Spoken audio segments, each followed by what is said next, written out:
Before we begin today's episode, there's something I want to point out. Today is a Patreon request, and it's from Amy Knight. And I would like to start out by saying it says a lot when someone has been with the show ever since the early years. Like, seriously, season 1, 2009, 2008, like, that far back. And to see her be that devoted says quite a lot. I bring this up because at the start of the seasons, I always do like a round to see what movie everyone wants to have requested for the show when they were a Patreon member and have that 5 and up tier. And usually early spring I make my rounds, and this is one that she wanted to see me do. And over the course of the summer, Amy's been battling stage 2 rectal cancer. She's in her second run of treatments, and to see her be very patient and wait for me to create this episode says quite a lot. It's been a major battle for her, and I just want to toss it out there and bring this up. I just could not separate what she's going through from this film, given there are similar themes of persevering through and enjoying life for what it is, and the way that she's been very upbeat and positive about the whole thing, and just trying to make the best of it really does say a lot. And so I just didn't want to do the usual Patreon plug because it just felt wrong. I just wanted to do something just off the cuff and just personal. So send a thanks for her. And with that being said, thank you so much for your pick today, Amy. It really does say a lot for me for someone that devoted and very, very courageous. With that being said, do send a message to her. She's been through a lot. I can't thank you enough if you do so. And now, on with the show. I bid you welcome.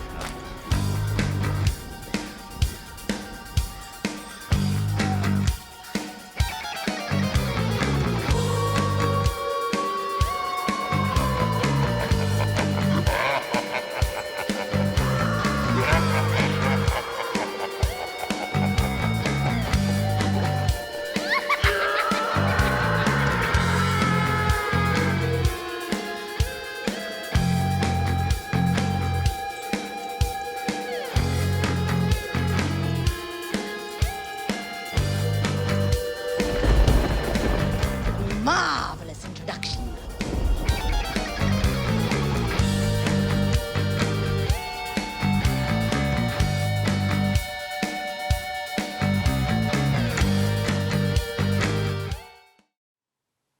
Continuing our venture into creating the ultimate 1980s fantasy blockbuster, thank goodness today's Patreon pick actually does fit into this season's theme. We've seen what happens when we take original stories and use existing intellectual properties. Now let's see what happens when we do a book adaptation.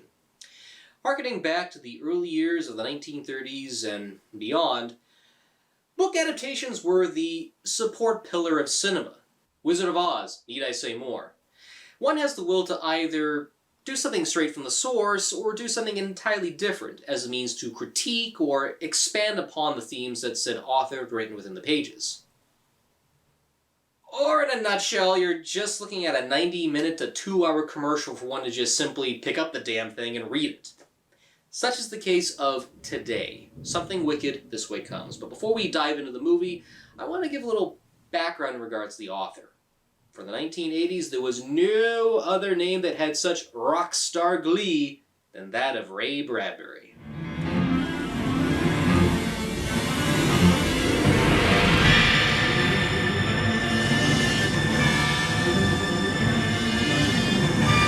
There is so much I can gush about this guy, but here are the basics.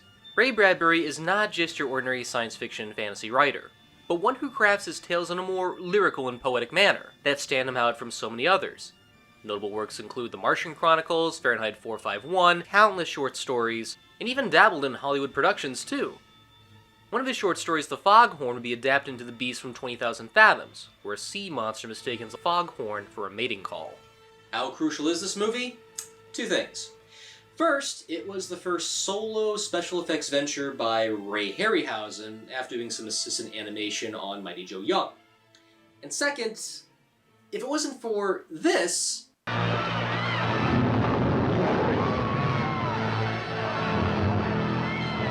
we wouldn't have this.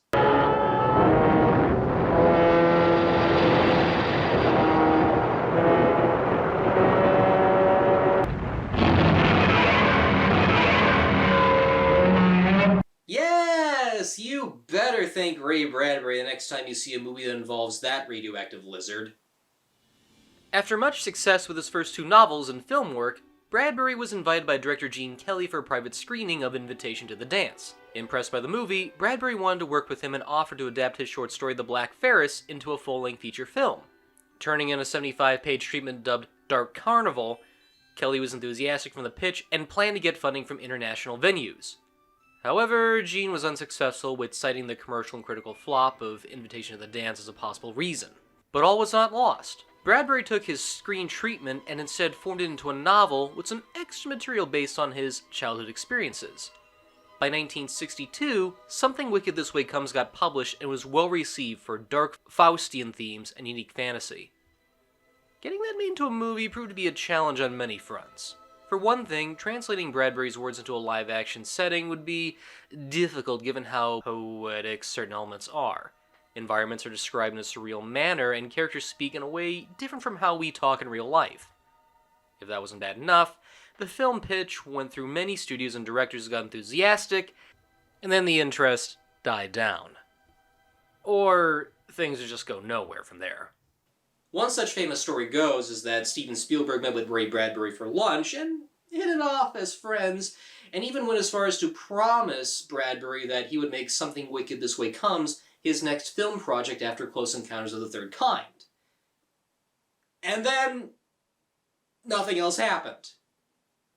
No phone call, no response.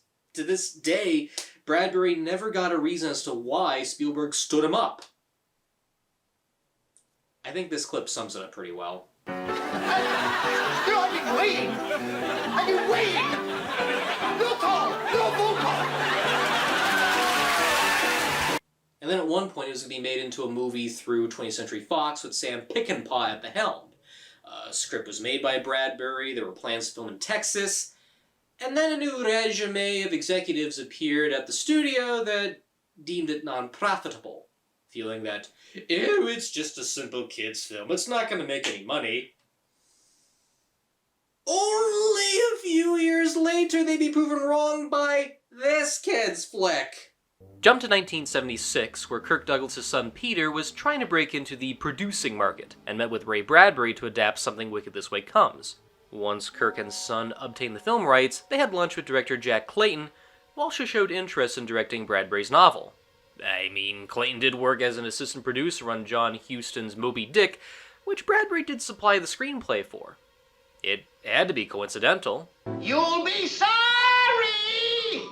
Once pitched to Paramount Pictures, Clayton and Bradbury spent 6 months working on a fresh script, to which ended up being finished right in the middle of an in-house power struggle between President David Picker and producer Barry Diller, with Diller overturning Picker and rejecting the adaptation. What's one to do after months of working onto a script was just laid to waste within a mere 3 hours of rejection? Well, Jack Clayton had the right idea in mind. By marching down to Diller's office and chucking his chairs into the glass plate windows. I so wish I was making this up. The words Hulk smash doesn't even define the anger management issues Jack Clayton had in his day. Luckily, then head of Disney Tom Wilhite took the project in, giving he appreciated the Halloween-style tone, and liked the Faustian concept of people wanting something more, and learning from what was better. A deal was struck in the summer of 1980 with a budget given of $10 million. Even if Disney was weary to have Clayton on, given he never made another movie since 1974's The Great Gatsby, but the Douglas duo lobbied hard, and Clayton pointed out that the source material provided more emotion to play with compared to his past work. Either way, Ray Bradbury was excited to see his project get the green light at the House of Mouse. Bradbury had many past connections given he met Walt years before and really enjoyed the studio's work. He knew the Disney studio was under hard times and even he hoped that just maybe his fantasy flick could turn all that around and save the studio. We'll answer that question later on because we got a whole lot of material to discuss. In the case of this being a book versus film adaptation, I'm just going to solely focus on the movie and a lot of the behind-the-scenes stuff, because one can't talk without it given how it's very, very crucial in the review. Though I would also throw in the short story The Black Ferris, given how a lot of this stems from that, but it'd be kind of weird combining all three sources into one big stew. It'd just be a big cluster. So I'm just going to view the movie as it is and discuss some production stories on the way along. On a brief note, the story of Black Ferris shares similar themes to the novel created, but is very different. Two boys on a strange carnival, its owner uses the Ferris wheel to age him into a kid as a means to steal money from widows, and the whole thing ends with the boys using the Ferris wheel to age the carny, but to the point he becomes a skeleton with bags of money next to him. Both the novel and movie adaptation of Something Wicked contains some familiar cues from the short story, but rightfully expands upon them. Now, the first thing I want to bring up about this adaptation is where the story is set, Greentown, Illinois, a simple small town of shops and unique characters. Instead of using locations, it was decided to make the town from scratch on the Disney backlot, and it is by far gorgeous. The look alone harkens back to a piece of Americana that doesn't feel dated. The sets have a timeless quality, and even Bradbury himself was moved to tears upon seeing the buildings, as the town in his story was modeled after his own home. The original thought process behind these Greentown sets is that they would be used for other future productions. Unfortunately, they didn't last for too long as they were torn down a decade later after Something Wicked's production. It's a shame to see such well-crafted sets get taken down, but you know what they say. Movies immortalize the image for an eternity. Our heroes for the evening are two boys named Will Holloway and Jim Nightshade, respectively played by Vidal Peterson and Sean Carson. I'll give props to director Clayton for going with unknowns instead of well-known child actors. It really helps focus more on how believable these kids are. As one who actually read the novel, normally this is what comes to mind when I think of what Will and Jim would act and look like. Both are adventurous and mischievous, but easy to distinguish from each other. Will is the one who is down to earth and is moral, while Jim tries to be the brains of the two and likes to take more risks. Why don't you ever answer? I got half a mind to throw this darn thing away. And get yourself burned? Yeah. We're not on the same knot. Yeah, I was born 1 minute too late. And you were born 2 minutes after. You see? I won't always be younger than you. Have you ever seen a shrunken head? Only years. If The Simpsons so did a parody on this, I can easily see these two be portrayed by Milhouse and Bart Simpson.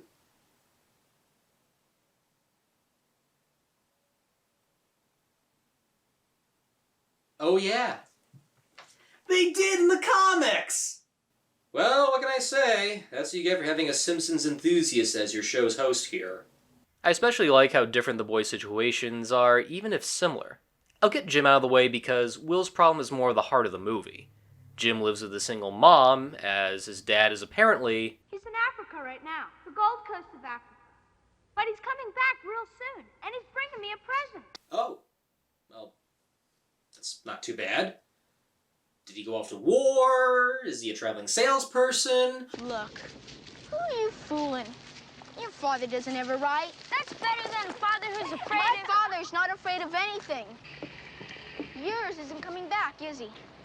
Not ever. One day, you'll see. Wow. Even something ambiguously dark as that really sucks the life out of things.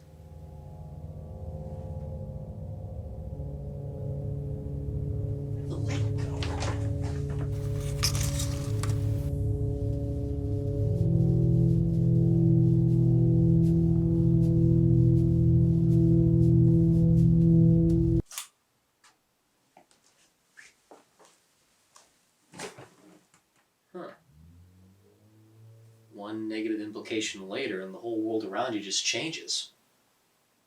Where was I? Oh yeah. Back then, a lot of 1980s family movies were delving into hot topics, but on a more subtle level. You never get an explanation as to why Jim's father walked out on them, or what even happened to him, and that's just fine.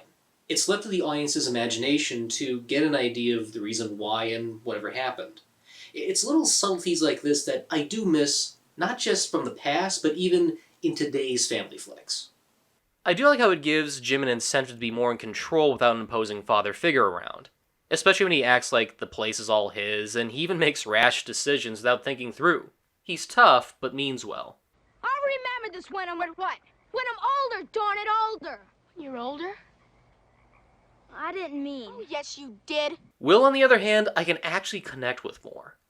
This is in part with his father, Charles Holloway, played by Jason Robards. Funny enough, when Sam Peckinpah was tapped to direct, Robards was originally hired to play the villain. However, it was felt his kind demeanor be more fit for Will's father, and they were right. For me, this is how you do a troubled father and son relationship right. You can tell the two want to bond, but something is holding the father back from being a full-on parental figure. I guess it's time when a lot of people die. Old people. I only meant old people. Old people.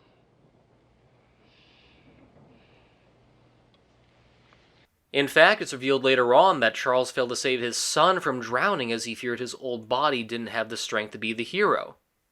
And while someone else is able to save Will, this forms a deep guilt in Charles that is relatable.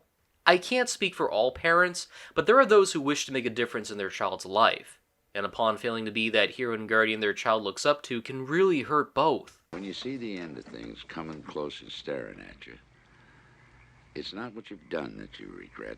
It's what you didn't do. I wish you could be happy. Just tell me I'll live forever. Then I'll be happy. Dad, don't talk death. I even like how he attempts to do what he can, but fears his age is catching up to him. You really want to root for Will's dad in the end to overcome this fear, and again, it's something easy to connect with. There's other characters with interesting quirks too, like the amputee bartender, a school teacher that longs to be youthful again, a cigar shopkeeper that seeks fortune, and many others. We don't need a major line or two to understand what they seek or desire for. We just get one look at them and immediately understand. I kind of miss this in movies where visual cues and certain tics just present character depth as opposed to some long-winded speech detailing their desires. Even the lightning rod salesman Tom Fury is a memorable character too. That's Royal Dano, who we've seen before in Space Invaders and Faces of Dr. Lowe. He was also the first victim in Killer Clowns from Outer Space, and most notable, the voice animatronic of Lincoln in Disney's Hall of Presidents. On paper, he's very much the town crazy that knows something devious is on the horizon. But Dano's performance excels, as the audience doesn't know if half the time he's crazy, or if he really knows something evil is on the way. Good boy. Once the lightning rod on the pyramids of Egypt, trained for 3,000 years to pitch the lightning back to the high heavens. You know, Vern, it looks like a transmutation of your 110 and your 220, you know what I mean? And what is that something wicked? Well, Greentown gets a visit from a traveling carnival that offers a thrill and a ride on many of their attractions. Fortune-telling, unique rides, and games, a mirror maze, and plenty. There is just one small catch. Oh, it won't cost you a thing. Except your soul. What's gotten into Lisa? Beats the hell out of me. This is the Autumn People. By the by, please correct me if I'm wrong, because I could have sworn they were dubbed the Dust People in the novel. Anyway, these creatures feed off negative emotions and fear to help strengthen them. And those seeking for something in their heart wishes are able to get it in exchange for their mortal soul and end up being part of the freak show. I like how it plays subtly at first, but then when you see how more people go missing, it does become more dire. And while we don't see every transformation of the deal, we get a good enough idea when the school teacher gets her youth back.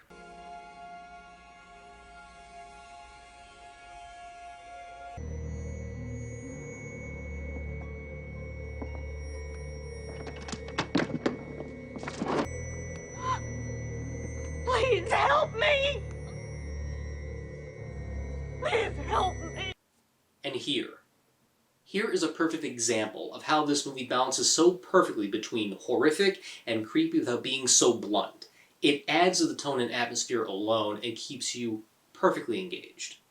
There's a carousel that can age people forward and backwards, an element also taken from the Black Ferris story. But in that one, it was a Ferris wheel that did the trick. Here, this is a device that's used to let one of the Carnival assistants spy on the leads, which does lead to some tense and creepy scenes, given we the viewer know who this kid originally looked like. On a side note, the carousel itself was an actual working ride that was 70 years old and taken from Beverly Park in California. It took 4 months to restore and paint it up again, but it was worth it.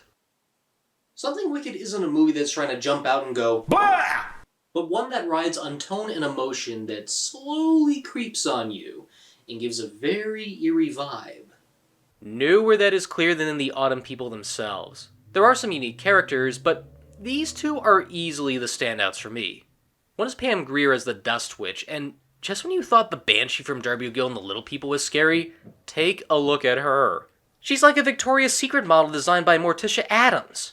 I like how she doesn't have a true form per se, but it's hinted she has some different personas, like a fortune teller, a beautiful carnival attraction, and so forth. I even like how in some scenes when you see her, you get this ominous presence of death nearby. There's something sensual yet deadly about her appearance.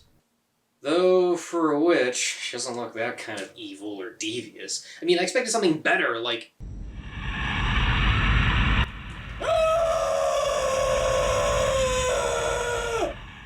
Holy mackerel!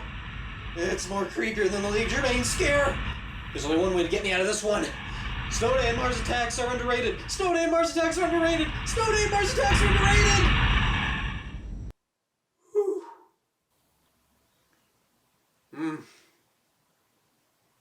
It helps we know the filmography of thy actress. Yet there's no other character that can send chills faster than that of Mr. Dark, played by the elegantly amazing Jonathan Pryce. This is a guy who soaks in the evil. Pryce is a good fit for how his slow body movements and soft voice really lend itself to the character. We are the hungry ones. Your torments call us like dogs in the night. And we do feed. And feed well. To stuff yourselves on other people's nightmares. And butter our plain bread with delicious pain. Like a spider to its prey, he carefully lures them in and still keeps a calm tone. Well, now, I wouldn't,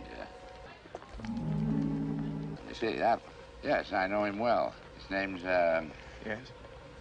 Milton Blomquist. That's, Avery Johnson.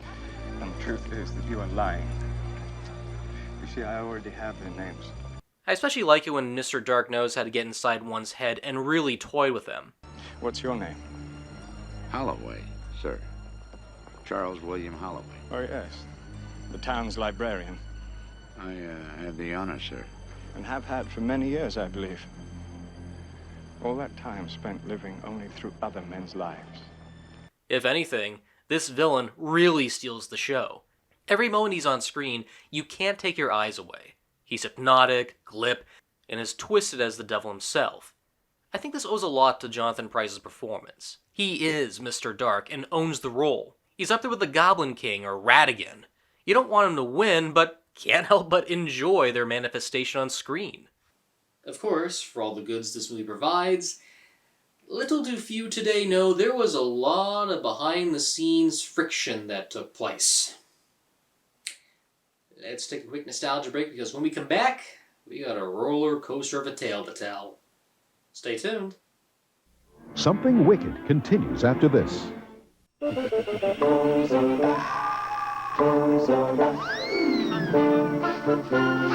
For Halloween, Toys R Us doesn't miss a trick, and the prices are a treat. We've got costumes for all Toys R Us kids, even grown-ups, and loads of candy, makeup, masks, and more. Toys R Us will make your Halloween supernatural.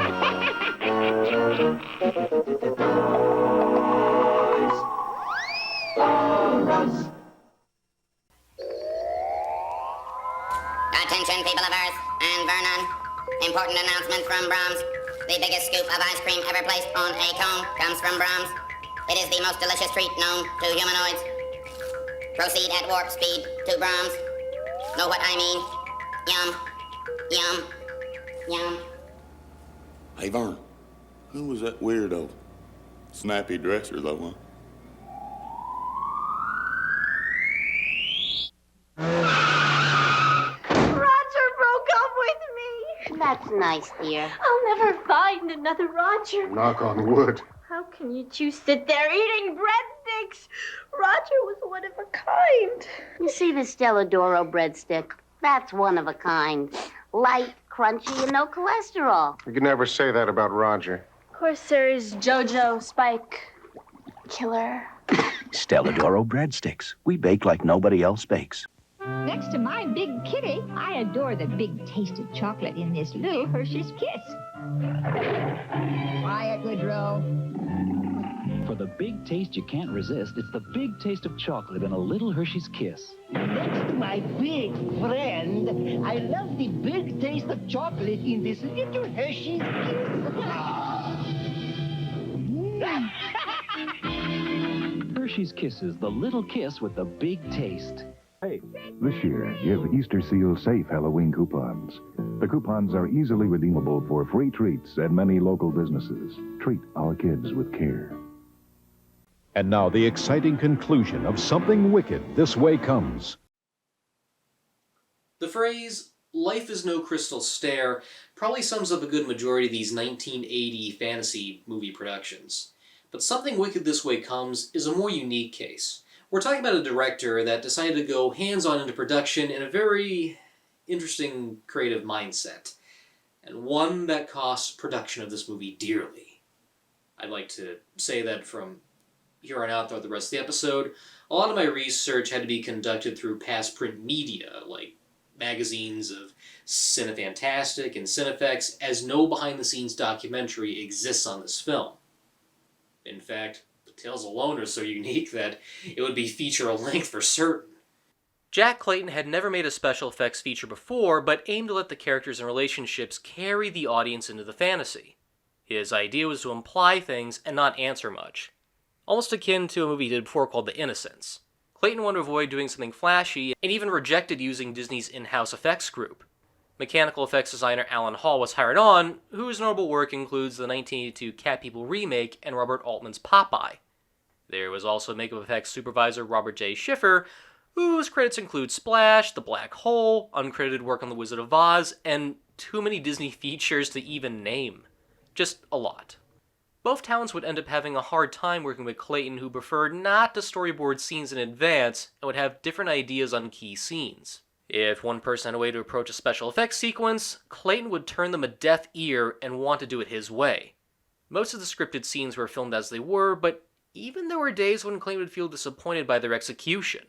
What makes this more confusing is Clayton would claim all of Disney's best crews were working on projects like Tron and Epcot, when he himself distilled the notion of using any available crew. Even famed Disney effects wizard Danny Lee felt offended when Clayton didn't ask for his services. In short, the production was a mess.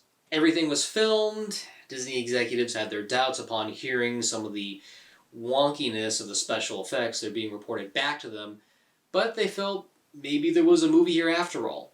They made a rough cut, test screened it, and the audience reaction was below average. Even Ray Bradbury himself was in attendance and shared similar sentiments. So, they did the most drastic option they could do. Pump in an extra $7 million to the budget as a means to retool, reshoot, and fix up any spots that they felt they could punch Something Wicked in. Major props goes to Lee Dyer, who was hired on to overlook the existing material and see what spots could be exactly enhanced. You know, Lee Dyer.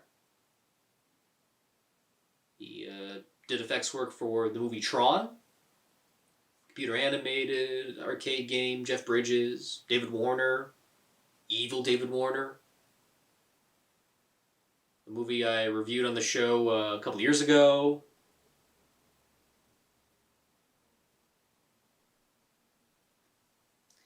Did anyone see my review of Tron? No. No. No. No. No. No. No. No. No. No. No. Yes. There's one. I mean, no. No.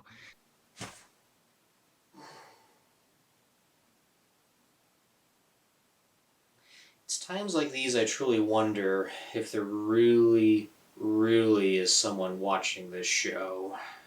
Stupid search engine algorithm. When it came to fix the movie, key points were storyboarded and planned out in 4 ways.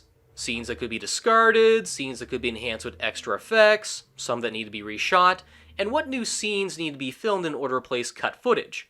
About 20 to 25 minutes of new material was added to help clarify key elements or expand the world the movie was set in.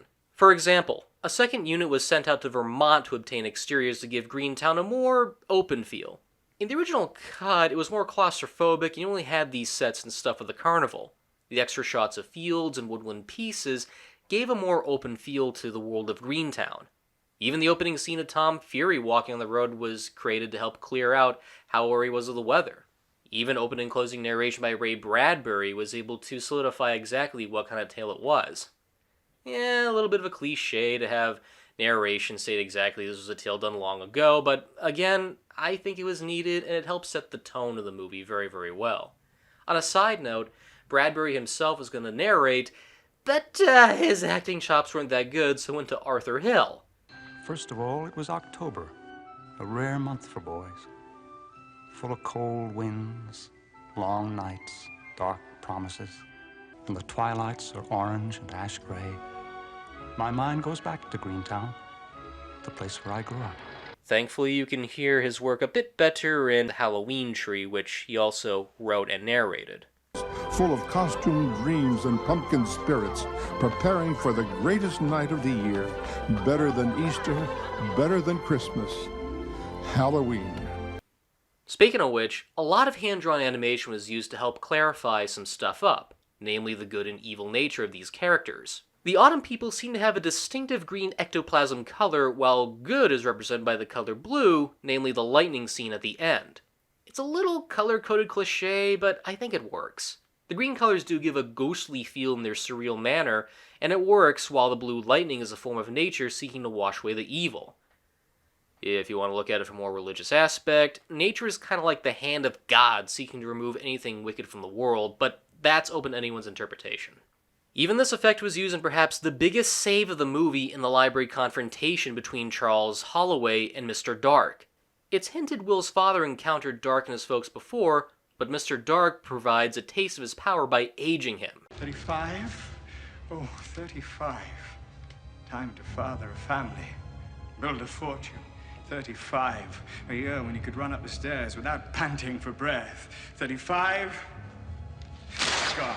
Dark gleefully taunts him while seeing the years of Charles literally get torn away. The scene played without the rotoscoping animation, but the filmmakers wanted to make the tension more clear without taking away the chilling performance. It was suggested to add an animation effect to the torn pages, which I think heightens the scene more. It's a perfect mix of performance and effect. I still tense up every time I see this. Dark is carelessly ripping away years from Charles' life, and you feel the guy age before your eyes. Funny enough, director Clayton and even Ray Bradbury are worried about how it would distract from Price's performance, but were proven otherwise and felt it enhanced the scene. 46, 47, 48, 49, 50, 52. You're lost! You fool. Damn you. A taste of death. Originally, when Mr. Dark was crushing Charles's hand, you would have seen a shot of not only the bone picking up out of the knuckle, but a little extra bloody gore that really would have pushed it further. The preview audience got a little squeamish during that, and Disney executives decided to trim that back into just one quick shot. It's still effective nonetheless. There was some debate as to removing the entire thing out completely, but then that would cause a bit of a continuity problem when the audience would see Will's father going through the entire climax and question, why does he have a bandage wrapped around his hand? Another alteration was the true form of the Dust Witch. It's only seen in one quick shot, but originally there were different designs. Robert J. Schiffer wanted the Dust Witch as this blank slate with dark round eyes, which almost has an alien look to her. Clayton was not in favor of this, and instead opted for something that was supposed to be, oh lord, a cross between a woman and a walnut. Judging by the photos that exist of this unused material, I'm glad they went with the animation effect. It's haunting and still feels effective. Though not every new edition made its way into the new cut. In the original version, the Carnival appears without any means or reason. Lee Dyer felt the introduction of the carnival was too hard to ignore and devised a sequence where the whole thing forms by itself through computer animation. Maggie, who worked on Tron, was hired to create a 2-minute insert where a strange ectoplasm would come out from the tires of the train and start to form the carnival tents and booths. Things like a spider web would turn into a Ferris wheel and elements like that. It was animated by a team of 20 people with the challenge to blend a digital effect with something more photorealistic. And you can probably figure out why this scene ended up not being used. 2 weeks before the movie opened, it was scrapped at the last minute because the computer animation didn't match the live-action footage and designs of the carnival. If they had a few more weeks to perfect it, maybe this showstopper could have worked, but it didn't feel organic with the look of the movie. Instead, it's summed up in one big shot, which turned out to be outtake footage from the miniature sets used for the climax. Either way, I think this is still more effective. Another lost curiosity that is only reported in the Cinefex article is a scene where Will and Jim come across a tent full of freaks. There would have been a strange assortment of little people and some folks looking like birds. This was one of those scenes Dyer proposed to go back and refilm, feeling it needed to be scarier. However, it was considered too expensive for the extra funding they were provided and dropped the scene altogether. Oddly, this is not reported in the Cinefantastic issue, nor does any still from this missing scene exist. Yet a parade sequence we do see contains some freaks that bear some connections to those briefly described in the Cinefex article, so at least we have an idea of what the makeup could have actually looked like. Yet, two of the most highly reported changes elevated the movie's tension. First, when Mr. Dark sent forth the dust switch to find them, originally Will and Jim were to be menaced by a giant mechanical hand that was supposed to be from the dust witch. From what I could research, the scene involved the giant hand to scrape at the window and just emit a bunch of dust and snail goo. That was really about it. Apparently, it took Alan Howe and a team of mechanics to piece that thing together for 6 weeks. The scene was filmed, and 3 days later, according to Alan himself, Clayton came up to him and said that the scene was going to be scrapped for being too literal of a special effect.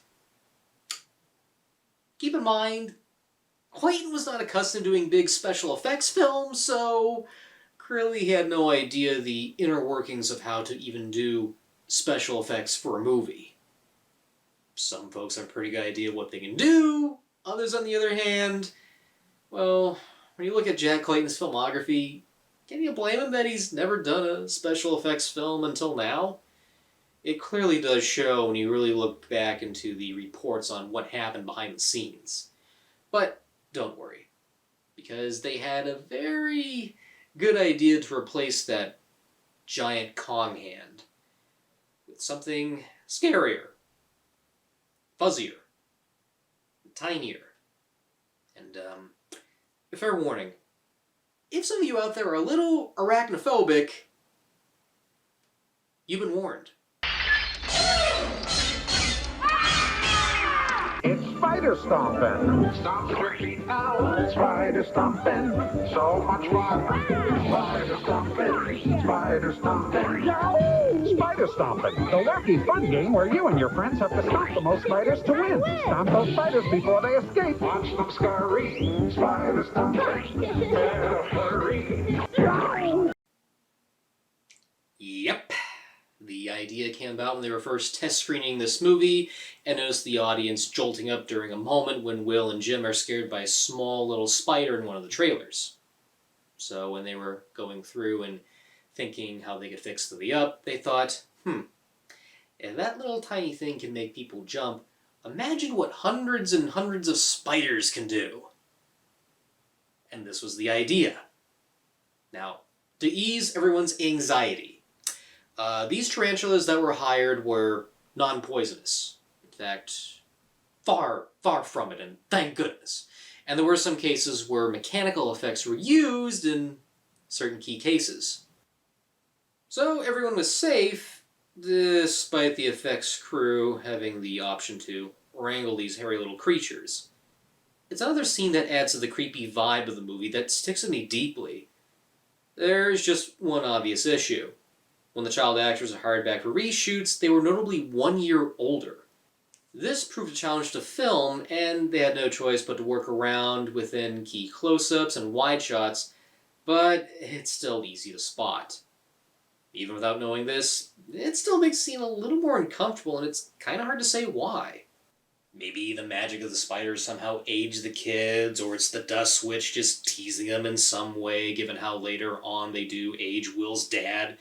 But regardless, it's still an effective, scary scene nonetheless.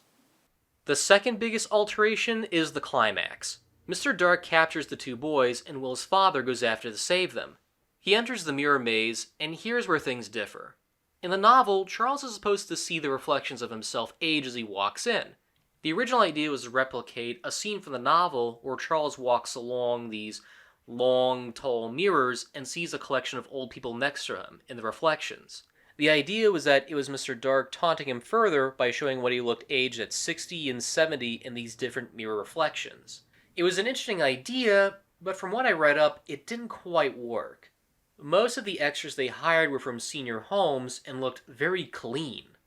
Even when they tried to do things like take their teeth out or get them in makeup, it didn't look right. The only element that remains from this discarded effect is a shot where Charles sees his reflection age right in front of him. It's effective, but only due to the fact of the material that comes before this in the new version. In the new material added in, Dark really turns up the heat. A new portion was filmed where the voice of Mr. Dark taunts Charles of the occupants in his maze. It's shocking to see all these people Charles knew is trapped in Dark's carnival. All these friends and heroes are now just nothing. And to add salt on the wound, Dark is playing back the very moment when Charles failed to save his son out of fear of being too old to save him. It's damn heartbreaking. Drink deep its funeral sights and sounds. Your failure as a father, and as a man. And as a man. Your son hates you. Your son hates you. How would you like it if someone played back one of your most regrettable memories where you failed at something you wanted to accomplish? It's freaking horrible. Then, Will finds his dad sulking on the maze floor and provides him the confidence he needs to literally save his own son. I love you.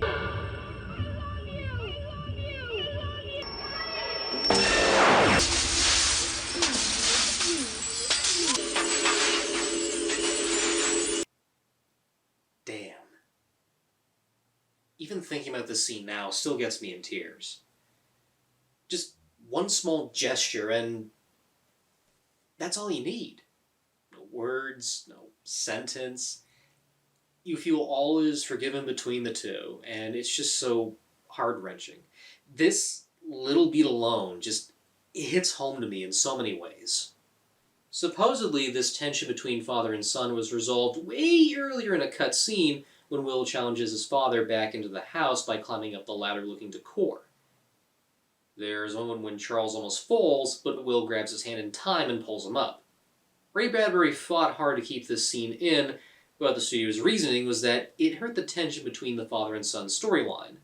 If it gets resolved early on, it would have hurt the emotional surprise of the mirror maze save. I understand the reason behind it getting cut, and the movie does work fine without it, though admittedly, part of me is kinda curious to know how the scene would have played out in the film regardless. Then, Mr. Dark tries to age Jim backwards as part of his notorious plan. What was supposed to happen from what I researched, Jim escapes just as the carousel ride starts, but Dark's pant leg is caught and he can't get off the demented ride. When previewing the first cut, a lot of people laughed at the idea that someone so powerful is defeated by a mere error of his clothing getting caught on the ride. In the new version, the storm arrives just in time and fires a lightning bolt at the controls. The electricity from the bolt appears to hold Mr. Dark down as he rapidly ages. This change, I'm okay with. After the intense maze scene, it's nice to see a little divine intervention, especially with one of the most well-done aging scenes I've ever seen. Story goes is that Robert Schiffer had a certain idea to perform Dark's demise with the guy aging while all the mechanical horses appear to pummel him down. Of course, Clayton was being less opinionated, and Schiffer took matters into his own hands. He went as far to secretly get help from Stan Winston to create a series of puppet heads of Mr. Dark aging to prove how the effect could be achieved. Once Clayton viewed how well the puppets worked, he decided to let Schiffer direct the scenes his way. Even with the addition of the animated lightning, it's still a great effect seeing all these animatronics cry out in pain and move around. It's uncomfortable, but in the right way.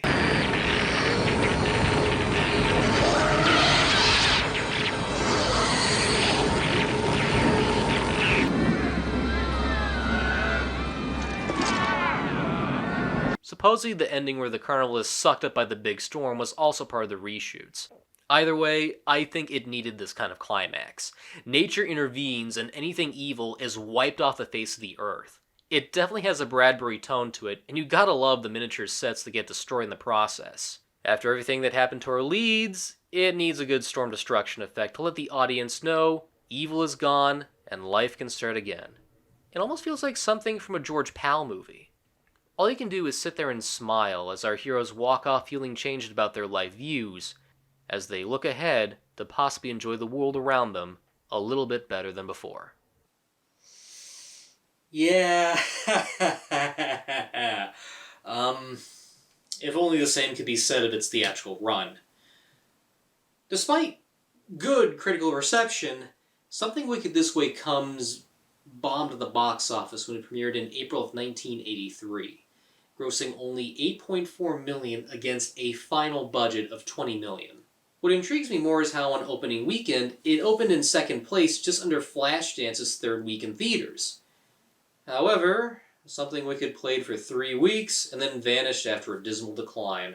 After all that effort into retooling and fixing Ray Bradbury's masterpiece, it left Disney beside itself, thinking that maybe edgy fantasy blockbusters were not the way to go. And then 1985 came along with Return to Oz and the Black Cauldron. That gave him a really good kick in the pants. But that's another story. It's a shame because of everything plugging into it and trying to make a good movie. I think this deserves a better audience. Because out of all the trial and error and means to try and make something out of this, I still think it's a great movie in the end. Flaws and all. Something Wicked This Way Comes is one of my all-time favorite movies. I can live with knowing the production problems because it makes the movie all the more fascinating to look at. This is a unique case in editing where the smallest or unique change can alter the course of the picture. Enhancements to key moments can hurt or help the entire feature. In this case, it's a rare moment where all of that really helped the movie. It's a fun and scary dark ride that brings me back to a time in my childhood when the world appeared big and the imagination was high. What more can I say? If you haven't read the book, give it a read. And if you haven't seen the movie, I highly recommend you do. This alone makes for a very unique Halloween treat. Well, it is a shame that none of the original footage from Jack Clayton's original cut has ever surfaced. There is a small indication that it might still exist, thanks to something I discovered not too long ago. In 2021, the Center for Ray Bradbury Studies in Indianapolis discovered a VHS tape that turned out to be the original cut of Something Wicked This Way Comes. So it is confirmed that the footage still exists, and as a bonus, the tape was transferred for digital preservation. But the true question is, will this original cut, or any of its discarded footage, surface? Honestly, that is a hard question to answer. If the Center for Ray Bradbury was to release such material, they would have to consult Disney first, given they own the rights to the movie. Maybe something akin to when they released the lost footage of Planes, Trains, and Automobiles, with some consultation and approval from the John Hughes family. Even then, Ray Bradbury feels the theatrical edit itself is truer to his vision, so the original edit only exists as a historical reference point. Maybe someday we will see this lost material. But the important thing now is knowing it does exist, but I'm still happy with what we got in the theatrical cut. Even if the will to see lost history will go unfulfilled, I'm still glad with what we got in the final run. It's still a special movie that deserves to get at least a bigger audience, and maybe it will. It worked for so many others, so why not this one? It is available on streaming, though as of this video, not on Disney+. Which is a shame because I can see this working really well around the Halloween season. And hey, all it takes is just simple, positive word of mouth to get it out there. But truly, there are folks that are waiting to discover this one. Some way, somehow. And all it just takes is one simple voice to let them know a classic is sitting on the shelf, simply waiting for them.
Walt Disney Pictures, in the great tradition of Disney family entertainment, comes a bewitching new comedy.